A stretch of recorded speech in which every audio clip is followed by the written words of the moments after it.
মানিকগঞ্জের পশ্চিমের দুর্গম জনপদ এই বষ্টমীর চর। নদী আর ভাঙনের সঙ্গে যুদ্ধ করে এখানে আজ বসবাস করছে ৭০ থেকে ৮০টি পরিবার। চরের প্রায় ৯০% মানুষ হতদরিদ্র।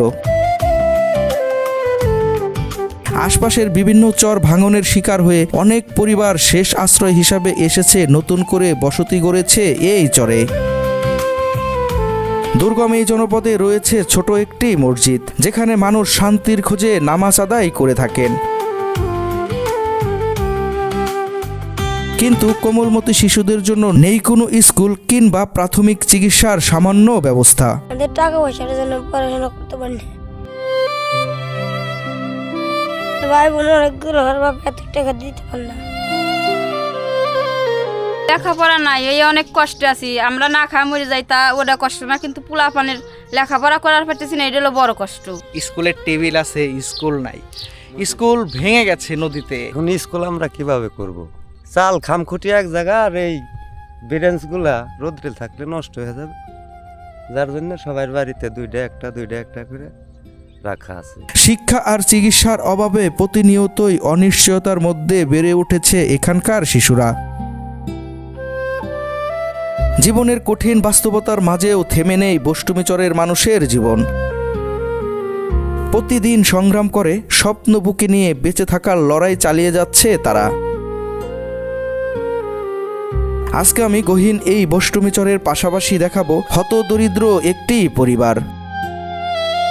আমার স্বামী এরকম ঘরে পড়া, নিজে জানে খাইতে খাই, সময়তে কাজ আছে, সময়তে নাই। স্বামী অসুস্থ হয়ে পড়ে আছে ঘরে, তাই তো জীবিকার খোঁজে ক্লান্ত শরীর নিয়েই নদীতে মাছ শিকার করছে অসহায় এই মানুষটি। তো মানুষে ভাত ফেলাই ছাড়াই খায়, আর আমরা সময়তে এক মুঠ ভাতই পাই না, মিলে না ভাত। কতদিন দিনও ফেসো যায়, রাতও ফেসো যায়। এই যে সেদিনকে ঝড় বৃষ্টি নামলো, ভাত করা রাতে খাওয়ার পারলাম না। ঘরে খাবার কিংবা পোশাক না থাকায় একটি কাপড় পরেই কাটছে এই মানুষটির জীবন। বাজান ভাগ্য খারাপ, নাই দিয়ে একখানি পরে থাহা নাগে। এই একটা কাপড় পরেই ওনার দিন আর রাত যায়। আরেকটি কাপড় আছে, সেটি পরলে নাকি মানুষের সামনে যাওয়া যাবে না। একটা আর আটা আছে, এটা মানুষের মধ্যে পরে আটা যায় না। এটা দরিদ্র, আমরা দেশের মানুষও কিছু হেল্প করি, তাতেও এদের হয় না।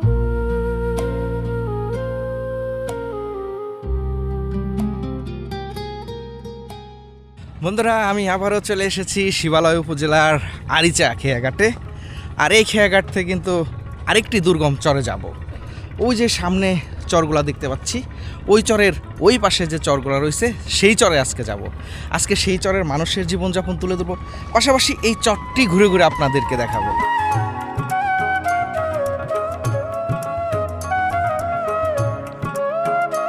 বন্ধুরা, আমরা এই যে ট্রলার ভাড়া করেছি, এটা হচ্ছে লিটন বাইয়ের নৌকা। এই নৌকা নিয়েই আজকে আমরা যাচ্ছি। আজকে প্রচণ্ড তাপদাহ, রোদের তাপও অনেক বেশি। এই যে এখানে লিটন ভাই আছে আমার সাথে, এই এক আঙ্কেল যাবে আর এক ভাই যাবে আজকে আমার সাথে। যদিও আমি একা এসেছি আজকে, এই সবাইকে নিয়ে আজকে সেই দুর্গম চর ঘুরবো।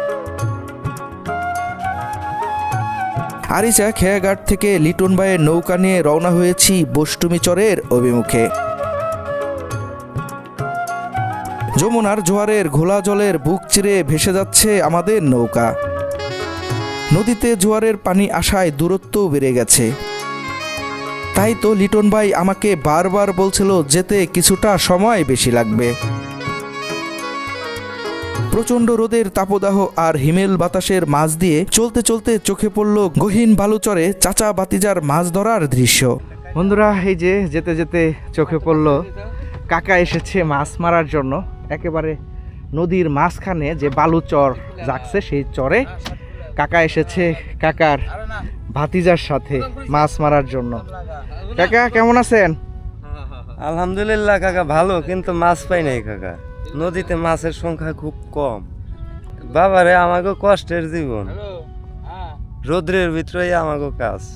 মাছ মারা হয়তো জাত ব্যবসা না, টুকিটাকি হয়তো খাওয়ার জন্য অনেক সময় আসি। আবার দেখা গেছে অতিরিক্ত মাছ হইলে মালিক কিছু খাই, কিছু বেশি, অরিজিনালি আমরা কৃষক, এটা ক্ষতি, পুরাটাই ক্ষতি।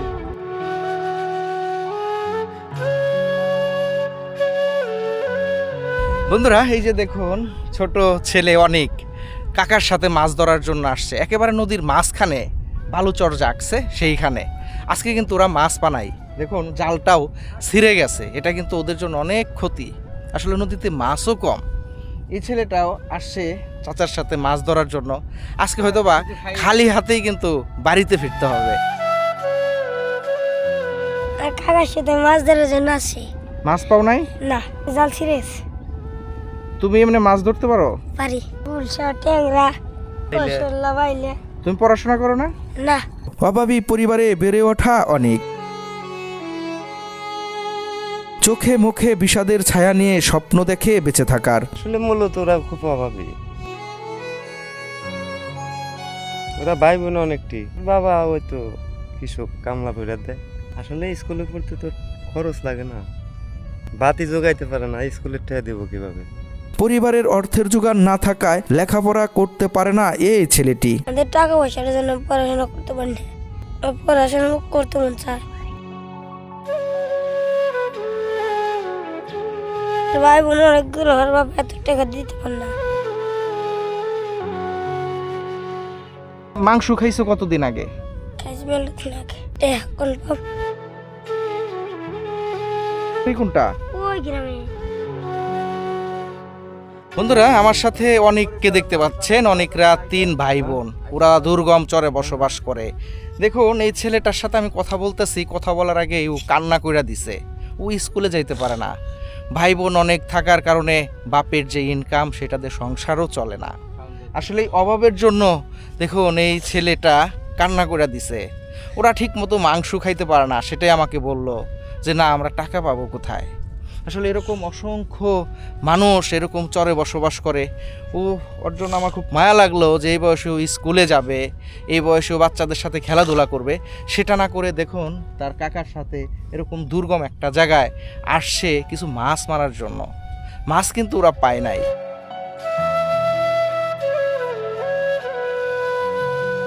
আসলে ছেলেটা ওরা খুব অভাবী, ছোট ছোট ভাই বোন, সংসারের অভাব। দেখা গেছে সময়ের খাওয়া সময় খাইতে পারে না, সময়ের কাপড় চোপড় সময় পরতে পারে না। হয়তো অনেকে ভালো মন্দ খায়, ওরা খাইতে পারে না। হয়তো বছরে মাসে 6 মাসে একবার মাংস খায়, ভালো মন্দ খাওয়ার মতো কোনো তৌফিক নাই। চর এলাকায় বাড়ি, দেখা গেছে ওর আব্বা কামলা ফরিয়াদ দেয়, 5-6 জন পোলাপান, সংসার চালাইতে কষ্ট হয়। কাপড় চোপড় যাবতীয় যে সংসারের খরচ এগুলা চালাইতে কষ্ট, তারপরে খাওয়া দাওয়া তো বুঝতেই পারছেন। বন্ধুরা মানিকগঞ্জের শিবালয় উপজেলার বষ্টমীর চরে যাচ্ছিলাম। এটা ফাঁকা একটা চর, বালু চর, এখানে যদিও বসতি নাই। ও আসছে ওর চাচার সাথে মাছ ধরার জন্য। ও খুবই অভাবী একটা পরিবারের ছেলে। আমি ওর সাথে কথা বলতেছি, দেখুন ও ফুপ্রিয়া কান্তাছে, পড়াশোনা করতে পারে না, ভালো অনেক খাবারও খেতে পারে না। যদি আমরা চরের ভেতরে প্রবেশ করতেছি, যদি সময় পাই ওদের বাড়িতে যাওয়ার চেষ্টা করব। দেখুন এই ছেলেটাকে দেখে আমার খুব মায়া লাগছে। আসলে ওর কাছে কোনো মোবাইলও নাই, কিছুও নাই, তাহলে হয়তো বা নাম্বার দিলে আপনারা যোগাযোগ করতে পারতেন ওর সাথে। যাক আমি আসছি, আমি একটু সহযোগিতা ওকে করবো, হয়তো বা ওর একটু কাজে লাগবে। অনেকের সাথে কথা শেষ করে আমাদের নৌকা নিয়ে আবারও চলতে শুরু করলাম সামনের দিকে। চরের খুবই কাছাকাছি এসে চোখে পড়ল বড় ছোট সবাই এসেছে নদীতে হাত দিয়ে মাছ ধরতে। বন্ধুরা দেখুন নদীর পাড়ে যারা বসবাস করে তারা এভাবেই হাত দিয়ে মাছ ধরে। কত সুন্দর মাছ ধরছে। ট্যাংরা, পিয়ালি। কতক্ষণ আগে আসছেন? না, আধা ঘন্টা হয়েছে। পিয়ালি মাছ ধরছো?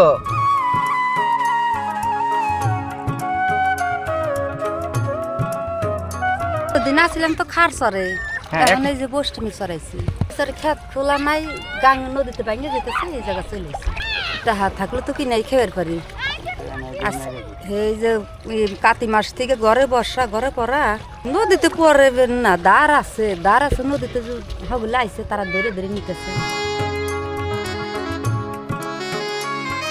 চলতেছি খুব কষ্টের পারি চাল তো বড্ডা বের নই আর ওই যে এগুলি বাড়ির মানুষজন নানা অসুখ এই যে কাতি মাসে বাতাস নাকি ঘরে পড়ে নিচ্ছে এখন ওই যে ওই জায়গায় পালানের ছাপড়ে উঠে রয়েছি যাই বাজানো তো বাড়ি দেখা করে যাই সংসার খুব কষ্টের পারি যে কামাই করবো হে নইছে ঘরে পড়ে মাজাই থেকে বাতাস নাকি এই সাইড থেকে বাতাস নাকি পাই কোনোই নাই খালি পাও পুইরে জ্বলে যায় আগুনের মতন পুড়ে জ্বলে। বন্ধুরা আমরা দুর্গম চরে আসছি, এ দেখুন নদীর ধারে চরের থেকে ছোট বড় সবাই এরকম নদীতে আসছে হাত দিয়ে মাছ ধরার জন্য। এখানেও জীবন জীবিকার জন্য কিন্তু তারা আসছে, কিনে খাবে, কিনে তো খেতে পারে না, যার কারণে নদীর পাড়ে যেহেতু তারা থাকে এভাবেই মারে। আবার জাল দিয়ে মাছ ধরবে সেটিও ধরতে পারে না, জাল কিনতে গেলে অনেক টাকা লাগে। আসলে এভাবে এখানে মানুষজন এভাবেই জীবন জীবিকা চালায়।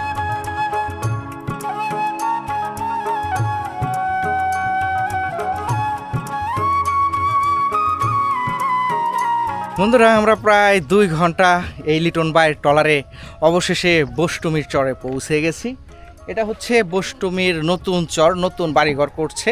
এই যে দেখতে পাচ্ছেন যত বাড়িঘর সবই কিন্তু তারা বিভিন্ন চর থেকে এসে এখানে নতুন বসতি করছে, কারণ নদী ভাঙে, প্রতি বছর নদী ভাঙে, আর এভাবেই তারা যাযাবর অবস্থায় বসবাস করে।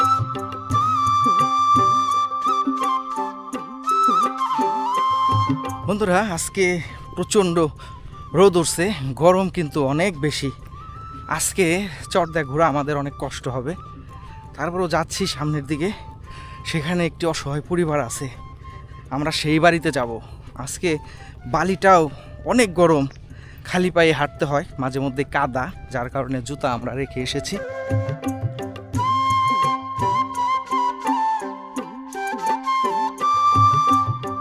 বন্ধুরা এখানে একটি দোকান, চায়ের দোকান। দেখুন বিকাল হলে এখানে সবাই চা খায়, এখানে তো আর কোনো দোকান নাই, এই একটা দোকান এখানে চলে টুকটাকি, মানে সবাই গরিব তো, মানে যে বাইকে টেকে নেয় এই জন্যই চলবে চায় না। ওই যে লোকজন নিয়ে খায় দিয়ে আপনার এই দোকান বন্ধ আছে। আমাকে অনেক মাল সামান উঠাইছিলাম একবারে, আবার এখন আবার উঠার পারতেছি না। এই সবাই নিয়ে বাইকে নিয়ে সবাই খায়া থুই দিছে আর দেয় না, কই যে চলবে না এটা ভাইবে করছে আর কি। লেখাপড়া নাই, এই অনেক কষ্টে আছি আমরা, না খাওয়া মরে যাই তা ওটা কষ্ট না, কিন্তু পোলাপানের লেখাপড়া করার পারতেছি না, এটা হলো বড় কষ্ট। খুব কষ্ট এইটা যে পোলাপানের মানুষ বানা পারতেছি না, খালি গরুর মতো খাওয়াইতেছি আর পালতেছি, কিন্তু একবেলা না খাওয়া থাকি পোলাপান যদি মানুষ হয় ওইটাই শান্তি। স্কুল লাইফ পড়ানোর কোনো ব্যবস্থাই নাই, মানে আমরা মুহে মুহে যেটুক পড়াই ওইটুকি কি আর বাচ্চা বাচ্চা বড় হবি মানুষ হবি না। চিকিৎসা এই টুকিটাকি ডাক্তার আছে, আরিসে যাওয়া নাকি মানিকগঞ্জ আমাদের চিকিৎসা। এই বাচ্চা হইতে গেলে মেলা মহিলা মারা যায়, বাচ্চা ক্ষতি হওয়া যায়, বাচ্চা মারা যায়। ওই আমরা তো টাউন দেশে জমি মার রাখে পাইনি, তাই থাকি গরিব মানুষ সবাই বসবাস করে। ধরেন টাকা পয়সা থাকলে কি আর আমরা এনে এরকম বসবাস করি। ওয়ানে 3 বছর এক জায়গা 3 বছর থাই, 2 বছর থাই ভাঙি আবার এই জায়গা আর এক জায়গা সরা নাগে। আর টাকা পয়সা থাকলে তো আমরা ভালো টাউনের পার যায়, ধরেন যে পোলাপান লেখাপড়া করা পারতাম, মানুষের মতো মানুষ করে পারতাম। স্কুল হলেই সবচেয়ে ভালো হয়, একটু পোলাপান যাতে লেখাপড়া করে পারে, এটা হলো সবচেয়ে ভালো কাম। বন্ধুরা আমরা এই দুর্গম চরে আসছি, এই চরে আসলে একটি চার দোকান, এই যে এখন দুপুর যার কারণে কাস্টমার নাই, দোকানও বন্ধ। সন্ধ্যা হইলে এই দোকান খুললে এখানে চরের সবাই এসে আড্ডা দেয়, চা খায়, একটু গল্পগুজব করে। কিন্তু এই চরের মানুষের বিশাল এক কষ্ট, সেটি হচ্ছে এই দুর্গম চরে স্কুল নাই, কোনো প্রাথমিক চিকিৎসা নাই, ছোট ছোট কোমলমতি শিশুরা অশিক্ষার অন্ধকারে হারিয়ে যাচ্ছে। এই যে একজন বোনের সাথে কথা বললাম, উনি বলল আমাদের বাচ্চারা লেখাপড়া করতে পারতেছে না, অশিক্ষিত হয়ে যাচ্ছে, মূর্খ হয়ে যাচ্ছে, এটাই হচ্ছে ওনাদের বড় কষ্ট। তাছাড়া প্রাথমিক চিকিৎসা না থাকার কারণে অনেক গর্ভবতী মা কিন্তু মারাও যান, সেটাই বলল। আসলে এরকম দুর্গম চরে যদি একটি স্কুল হয় তাহলে অন্তত এই ছোট ছোট বাচ্চারা লেখাপড়া করতে পারবে।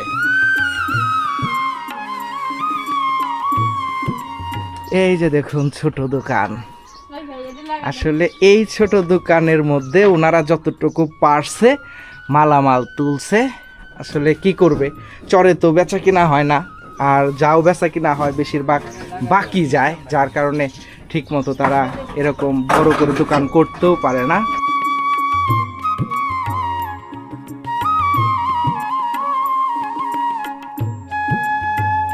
বন্ধুরা আমরা এই যে সেই অসহায় পরিবারের দিকে হেঁটে যাচ্ছি। আজকে প্রচণ্ড গরম। লিটন ভাই ছাতা ধরছে, একটু বাচ্চারিস দেখি এই বাড়িতে কে কে থাকে। বন্ধুরা এই যে দেখুন, এই বাড়িতে আমি আসছি, এই যে বাড়ির কি অবস্থা, তারা এক জায়গায় আর এক জায়গায় এরকম ভ্রাম্যমান অবস্থায় এখানে আছে। এই যে দেখুন কাকি এই ঘরে থাকে, এই অবস্থায় থাকে। এই ঘরে থাকেন কাকি? হ্যাঁ, এই ঘরে থাই। বৃষ্টি আসলে যে হেঁচা আসে, যে মির্দ আসে, কোন আসে, এই ঘর থাই। যদি ওই খারচর আসছিলাম, খারচরে থাই, এই দেশে এসে বাড়িঘর করছি। বাড়িঘর করার মধ্যে এই যে বাসা বাড়ি দেখে আমার স্বামীটা ঘরে পড়া, সেই কাতি মাসে থেকে মাজাই থেকে বাতাস নেই গিয়ে, পুরা বাতাস নেই গিয়ে কাজকর্ম করা পার না, কিংবা কোনোখানে যাইবার পারে না। এইভাবেই আসি বাজান, এখন এইভাবে আসি। এতদিন তেমন কাজকর্ম করে আনছে, খাইবার পারছি, এখন তার কাজকর্ম করবার পারে না, আনবার পারে না, খুব কষ্টের পরই আসছি।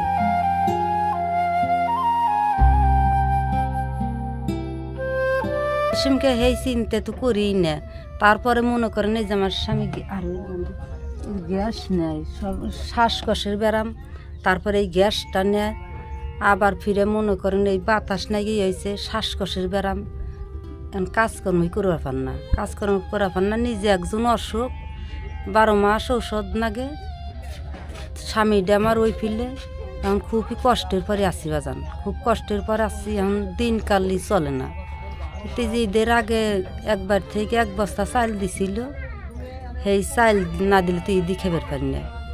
তেওতা থেকে 1 বস্তা চাল দিছিল ঈদের আগের দিন দিছিল। যে তার চাউলরা বিদেশ থাকে, হেরাই 1 বস্তা চাল দিছিল।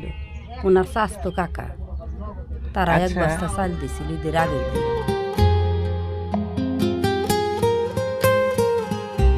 বাজান রান্নাবার কামাই রুজি না থাকলে রান্না বাড়া কখন থেকে আসে? এই যে আমার বাড়ি ঘরে ওই যে পায়খানা রেপটি নই বাড়ি, বৃষ্টির নামলে এই হেঁটে পা ফালান যায় না। আইটে 2 ঘর দিয়ে একবারই এই যে বুই মাটির মধ্যে বাজান বাড়ি ঘর করে নিচ্ছি। এই যে জায়গায় যে বাছুরটা থই, এই জায়গাটা আমরা থাই। পরের গরু একটা বাছুর বর্গানছি, জোর ঢাতে কথা পাওয়া যায় না, এই জায়গা মনে করো যে থাই। বন্ধুরা আমি এমন একটি বাড়িতে এখন আছি। এই যে আমার সাথে যে মহিলাকে দেখতে পাচ্ছেন, উনি খুবই অসহায়। এই যে ভাঙাচোরা ঘরে থাকে, একটি গরু বর্গা আনছে, এই জায়গায় সেই গরু রাখে। আসলে বাহিরেও রাখতে পারে না, যদি চোর ডাকাত নিয়ে যায়। ঝড় আসে, বৃষ্টি আসে, এর উপর দিয়েই যায়। টিন ভেঙে গেছে, টিন ছিদ্র হয়ে গেছে। আপনাদেরকে একটু দেখাই কোন ঘরে থাকে। এই যে দেখুন, এই টিনটা চেঞ্জ করবে, পাল্টাবে, সেটিও পারে না। বালির মধ্যে থাকে। এদিক দিয়ে অনেক সময় সাপ পোক শিয়াল কিন্তু ঢুকে, এরকম ঘরে থাকে। ঘরের ভিতরেও কিছুই নেই। আসলে কিভাবে এইখানে মানুষ থাকে, এইখানে না আসলে বোঝা যাবে না।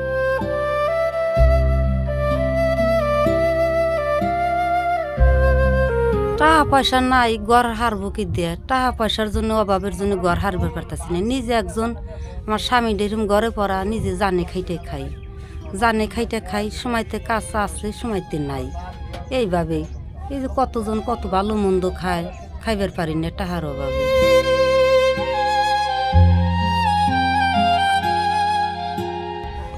টাকার অভাবে খাইবার পারি না, খুবই কষ্টের পরিবাজানে আছি। জানে খাইটা মাইটা শরীর, আমার শরীরও তো ভালো না, জানে খাইতেই খাই, জানে খাইতে খাই বাজান, খুব কষ্টের পর আছি। দিন যাইতেছে, রাত পোয়াইতেছে। এই যে সাপ উঠাইছে, এই কোনার থেকে সাপ উঠ যায় ওই কোনা, ওই যে একটা টিন বাইন ওই যে পড়ে গেছে, যে বেড়া গোড়া নাই, এই যে ই করা পারতাছি না। এমনি পরের বাড়ি খাটা না খাটো না, বাড়িতেই হার। ওনার সাথে নদীতে আমার সাথে দেখা হয়েছিল। নদীতে কটা মাছ মারার জন্য গেছিল। এই যে কাপড়টা পইরা রয়েছে, এই কাপড়টা সম্পূর্ণ ভেজা। আমি বলছিলাম যে কাপড় ভেজাটা একটু চেঞ্জ করেন, পরিবর্তন করেন, আপনার সাথে একটু কথা বলি। সে আবেগ দিয়ে বললো যে কি চেঞ্জ করবো বাবা, আমার তো কাপড় একটাই।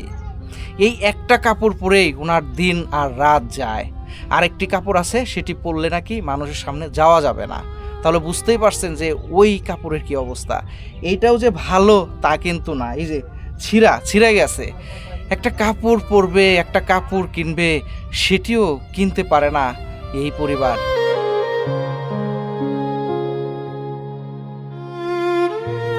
দিন যা কাপড় বাজান ভাগ্য খারাপ নাইয়া দিয়ে একখানি পুরে থাকা নাগে।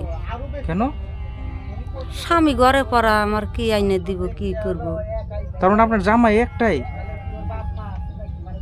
একটা আর একটা আছে, এটা মানুষের মধ্যে পইরে আটা যায় না। এইটা পরে হাঁটা যায়? এটাও তো সেরা। এই যে দেখতে পারলাম যে এই যে সেরা, এখানে এই যে ছিঁড়ে গেছে।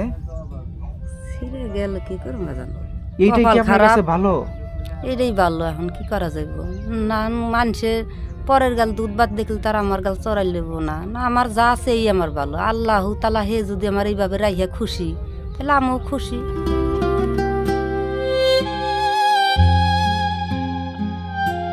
দরিদ্র, খুবই দরিদ্র বাড়ি, গরিব একেবারে।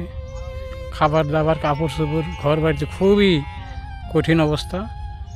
দিন রাত খুবই কষ্টে যাইতেছে। এরা দরিদ্র, আমরা দেশের মানুষও কিছু হেল্প করে করি, তাতেও এদের হয় না। এরা একজন লোক বাড়ির কর্তা, সে অসুখ, বাড়ির ফ্যামিলিটাও খুবই অবস্থা খারাপ। কাপড় চোপড়, খাই দাইয়ে, বাসন খুবই খারাপ, ঘর বাড়ি খুবই ভাঙ্গা। তা আমরা জানি এরা সত্যিকার দরিদ্র, খুবই দরিদ্র, কাঙ্গাল। হ্যাঁ, এটা সত্যই, কাপড় চোপড় নাই, গরিব। ওই যাও ঘরে আছে বাবু সিরা বিরা, এই যা পেনছে এই তুই ভালো আছে, এই আসা ভালো নাই। অন্য বাচ্চা পানি আনে টাইনে এনে খায়, কি করবে? খাওয়া তো লাগবে, জীবনটা তো বাঁচার লাগবে। অন্য বাচ্চা টাইনে পানি খায় না, জায়গা জমি নাই। তখন খুব কঠিন অবস্থায় আল্লাহ যে বিলে চালায়, দরিদ্রভাবে ওভাবে পড়ে থাকে। হয়তো কটা গাঙ্গেতা, কটা মাছ মারলো, বেচলো, খাইলো, পাইলো না, খাইলো না, এই অবস্থায় থাকে। যার মন দয়া হলো সে কিছু নয় দিল, আর যার দয়া হলো না দিল না, এইভাবে চলতেছে আর কি।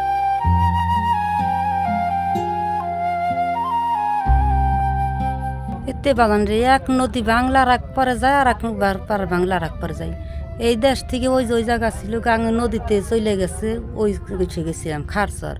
ওই জায়গা থেকে আবার ভাঙন নাকছে, আবার আইসে ওই যে মানুষের র্যাপটিনের তলে এসে বাড়ি করে রয়েছি। এর ভিতর বাজার মানুষ বসবাস করে না, কিন্তু দিন বইরে খাটাখাটনি করি, চক দিয়ে বাড়ি দিয়ে খাটাখাটনি করি, রাত করে তো একটু ফোয়াডার নাকবো শান্তি আলে, তাও হইবার পাই না। অবুজন আর গন্ধতে ঘুমও ধরে না, ভাত করা খাইর পাই না বাজান। সত্যি কথা যেটা, খুবই কষ্টের পরই আছি। ঠিক স্বামীটা ভালো থাকতো, তাইলে মনে করেন যে বাড়ি ঘর একটু পজিশন নিয়ে একখান থাকবার পারতাম। আশপাশের মানুষ না দেখলে বাঁচতাম না বাজান। দেহে মনে করেন যে নিজেও জানে খাইটা খাই, আবার আশপাশ থেকেও কিছু দেয়, এইভাবে দেয়। তাও কি সব সময় দেয় না কি বাজান? সব সময় দেয় না। ঈদ আসলে যে আমার একখান কাপড় দিছিল, আমার বাড়ির আমার স্বামীর একখান লুঙ্গি দিছিল, এক বস্তা চাল দিছিল। তাহা যে কামাই করা পারে না, দিয়ে তো কিনবার পারিনি। কাতি মাস থেকে ঘরে পড়া, এর ভিতরে টাকা কামাই করা পারলে কিনবার পারে। তো ভাতের অভাব নাই, খাটনি যদি নতে কামাই করে পথে খাই, সেটা যদি খাটনি না করা পারে তাহলে অভাব তো আছে। তো মানুষে ভাত ফেলাই ছাড়াই খায়, আর আমরা সময়তে এক মুঠ ভাতই পাই না, মিলে না ভাত।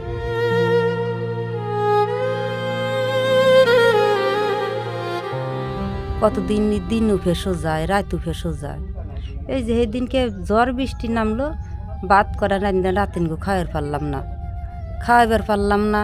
মনে করেন যে রাত করে ওইভাবেই রাখলাম। ওই যে ওই বাড়ি থেকে কটা ভাত চাই আই না, তো যে নাতিন গো খাওয়াই রাত নাকলাম। পরের টিউবওয়েল তো একটা পানি আনি, পরের টিউবওয়েল পানি আনবে রাগারাগি করে, ওই যে ওই বাড়ি থেকে পানি আনি, টিউবওয়েল লাই। এই যে গন নাই, কিসের ভিতর হই, কিসের ভিতর খাই, নাই এটা গন, নাই এটা টিউবওয়েল। খুবই কষ্টের পরি বাজান আছে।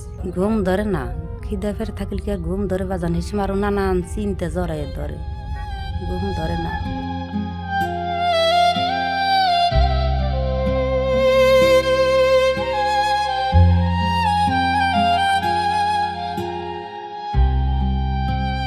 বন্ধুরা দেখতে পাচ্ছেন যে কাকির টিউবওয়েল না থাকার কারণে সে অন্য বাড়ি থেকে এভাবেই পানি নিয়ে আসে, নিজের একটি টিউবওয়েল গাড়বে, সেটিও কিন্তু গাড়তে পারে না।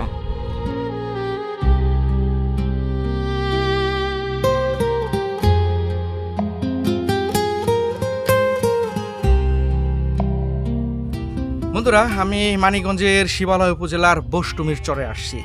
এই যে পরিবারে আসছি, এই পরিবারটা এই চরের মধ্যে অসহায় পরিবার। যে কাপড় পরে আছে এটাই নাকি ভালো কাপড়। আমি দেখলাম কাপড়টাও ছিঁড়ে গেছে, একটা নতুন কাপড় বা ভালো কিছু কিনবে সেটিও কিনতে পারে না। যাই হোক, আমি আসছি, আমি ওনাকে একটু সহযোগিতা করব, পাশাপাশি ওনার মোবাইল নাই, ওনার ছেলের একটি মোবাইল আছে, সেই নাম্বারটা দিয়ে দেব। আপনারা ইচ্ছা করলে ওনার সাথে কথা বলতে পারেন এবং ওনাকে সহযোগিতা করতে পারেন। ওনার নাম্বারটি হচ্ছে 01302746718। আপনাদেরকে আরেকটি মেসেজ দিতে চাই, যারা এই ভিডিও ফেসবুকে বা টিকটকে দেখছেন তাদেরকে বলবো যে এই পুরো ভিডিওটা ইউটিউব চ্যানেলে আছে, ভালো লাগলে দেখতে পারেন। আর আমি যেহেতু আসছি, আমি ওনাকে একটু সহযোগিতা করব।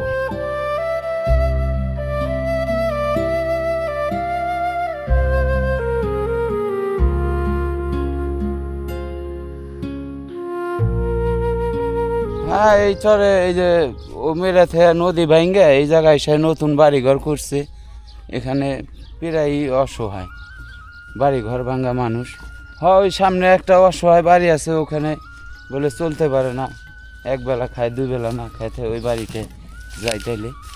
বন্ধুরা দেখুন, চরে বাড়ি করছে, এই যে লাউ বুনছে, কত সুন্দর দেশি লাউ ধরছে। যদিও গাছের অবস্থা ভালো না, পানির অভাবে মরে যাচ্ছে গাছ, আর প্রচণ্ড রোদের তাপদাহ। ঝড় বৃষ্টি কাকা একবার ঘর ভাঙ্গা ফেলাইছিল, বুঝছে না, আবার উঠাইছি নতুন করে কোনো মতো জোড়া চালি দিয়ে। বন্যার সময় তো কষ্টের পারাপার নাই, ঝড় বৃষ্টি তারপরে বন্যা সব কিছুর মোকাবেলায় আমাকে করতে হয়। এখানে কোনো চিকিৎসা নাই, চিকিৎসা বিনেই মারা যায় বেশি। ধরেন ওই হাসপাতালে পৌঁছানোর আগে অনেকে মারা যায়, আবার কত ভাগ্য ভালো থাকলে হাসপাতালে যায় বাঁচে। এর মধ্যেই পরিস্থিতি, আমাকে তো আর হাসপাতাল নাই, ভালো স্কুল নাই, মাদ্রাসা নাই, শহরের জীবন খুব কষ্টেরই।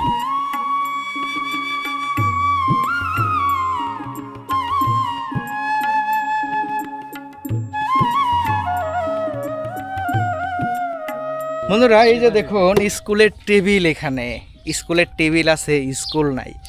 স্কুল ভেঙে গেছে নদীতে, সেই স্কুল উঠাবে সেই অর্থ ওনাদের নাই, যার কারণে এই স্কুল কিন্তু উঠাইতে পারতেছে না। যদিও বেসরকারি স্কুল ছিল, এটা বেসরকারি ছিল, মানে সরকারি অনুমোদনের মধ্যে কি পৌঁছাইছিল, কিন্তু আচ্ছা এটা উঠাইতেছে না কেন?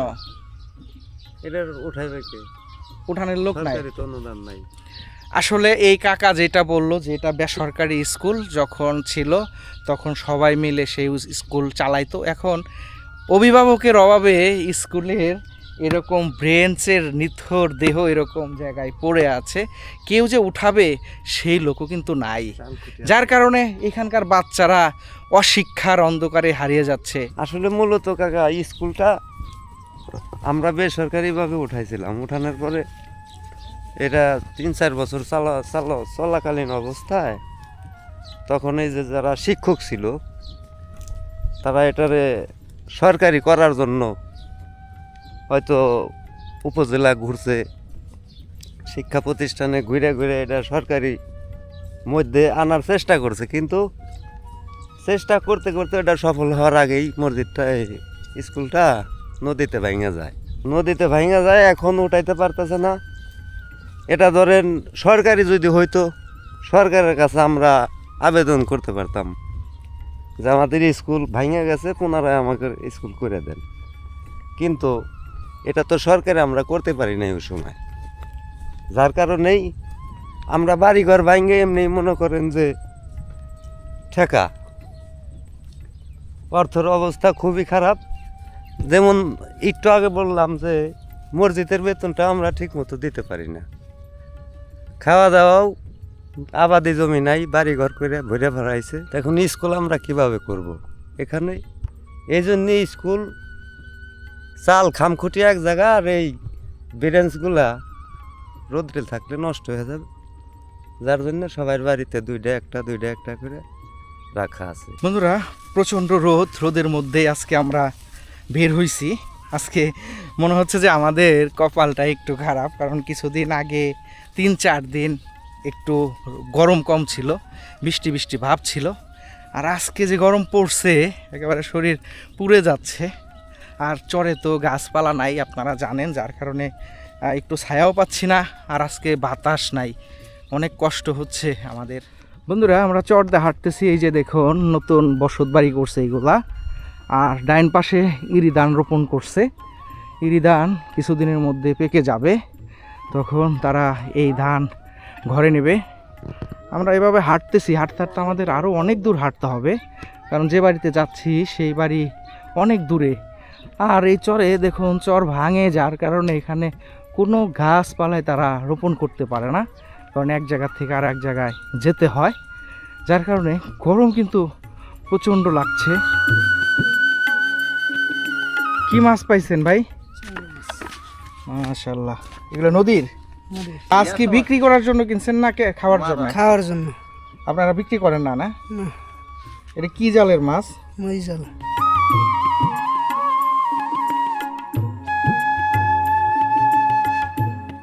বন্ধুরা আপনাদের আগেই বলছি আজকে প্রচণ্ড গরম। শুধু মানুষের যে গরম লাগে বিষয়টা এরকম না। দেখুন ওই যে ছোট্ট একটি বড়ই গাছ একেবারে ক্ষেতের মাঝখানে, সেইখানেও কিন্তু পশুরা আশ্রয় নিচ্ছে ছায়ার জন্যে, কারণ এতটাই গরম যে ওরাও গরম সহ্য করতে পারতেছে না, যে আজকে এত গরম।